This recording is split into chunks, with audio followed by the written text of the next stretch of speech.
अस्सलाम वालेकुम स्टूडेंट्स, ये मैथ से क्लास 7 की जिसका यूनिट नंबर 12 एक्सरसाइज 12.1 है। इसका पार्ट एफ करेंगे। इससे पहले ई पार्ट तक मैं कर चुका हूँ, लिंक मैं डिस्क्रिप्शन में दे दूंगा, वहाँ से आप देख लें अच्छे तरीके से। तो पार्ट एफ में हमसे क्या कह रहा है, find the minimum length of string required to measure the circular boundary in each of the following. कह रहे हैं कम से कम लेंथ क्या चाहिए स्ट्रिंग की जो सर्कुलर बाउंड्री में इन ईच ऑफ द फॉलोइंग में दी गई है वो क्या होगी। ठीक है, तो यहाँ पे देखें ये एक सर्कुलर बाउंड्री है और यहाँ देखें ये तीर बना हुआ है, आप बुक में देख लीजिएगा। तो यहाँ पे 21 सेंटीमीटर लिखा हुआ है। तो मैंने आपसे पिछले क्वेश्चन में बताया था कि डायमीटर जो है वो क्या होता है। पार्ट डी में मैंने आपको बताया था कि जो सर्किल होता है उसके मरकज़ से अगर कोई लाइन गुजर के दूसरे नुक्ते से जाके सर्किल के मिले, एक नुक्ते से दूसरे नुक्ते पर मिले और मरकज़ से गुजरे तो फिर उसे डायमीटर कहा जाता है। तो ये डायमीटर हमें मिला हुआ है। देखें पहले क्वेश्चन में, पहला क्वेश्चन कर लेते हैं। डायमीटर हमें मिला हुआ है, डायमीटर 21 ये सेंटीमीटर मिला हुआ है। ठीक है, तो अब हमने लेंथ मालूम करनी है। इसका मतलब है कि बाउंड्री की, तो ये फार्मूला होता है C is equal to pi D. C is equal to pi D हम पहले करके आए हैं, उसी पार्ट डी में करके आए हैं। तो ये पाई की वैल्यू 22/7 होता है और डी की वैल्यू हमें दी गई है 21। तो 7 की टेबल 21 पे 3 टाइम जाएगी और 3 को मल्टीप्लाई करेंगे हम 22 से, तो ये हो जाएगा 66। यहाँ पे सेंटीमीटर है तो इसको भी हम सेंटीमीटर कर देंगे, तो यही हो जाएगा हमारा आंसर। दूसरे नंबर पे आ जाएं।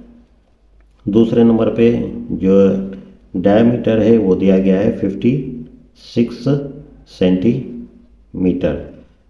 तो यहाँ पे C हमने मालूम करना है। तो फार्मूला क्या है, C is equal to pi D.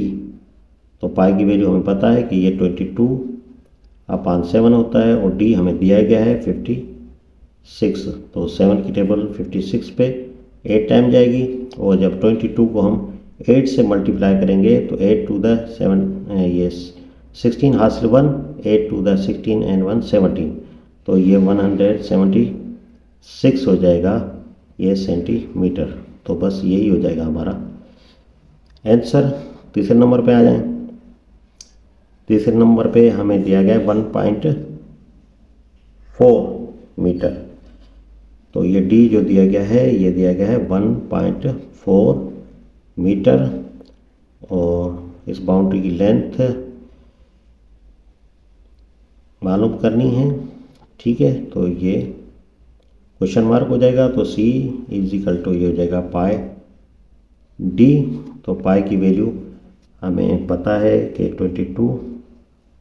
22/7 होता है और डी की वैल्यू दी गई है 1.4।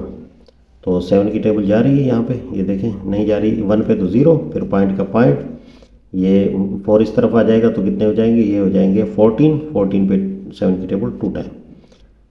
तो अब 22 को मल्टीप्लाई करेंगे 2 के साथ, 2 से मल्टीप्लाई करेंगे ये हो जाएगा 44 और पॉइंट एक अदद के बाद है तो पॉइंट आ जाएगी इधर। तो C इजिकल टू 4.4 मीटर। तो बस यही हो जाएगा हमारा आंसर। तो ये पार्ट ये भी कंप्लीट हो गया, इसके साथ ही ये एक्सरसाइज भी कंप्लीट हो गई। उम्मीद है ये आपको अच्छे तरीके से समझ में आ गई होगी। नेक्स्ट एक्सरसाइज तक के लिए मुझे इजाज़त दीजिए। अल्लाह हाफिज़।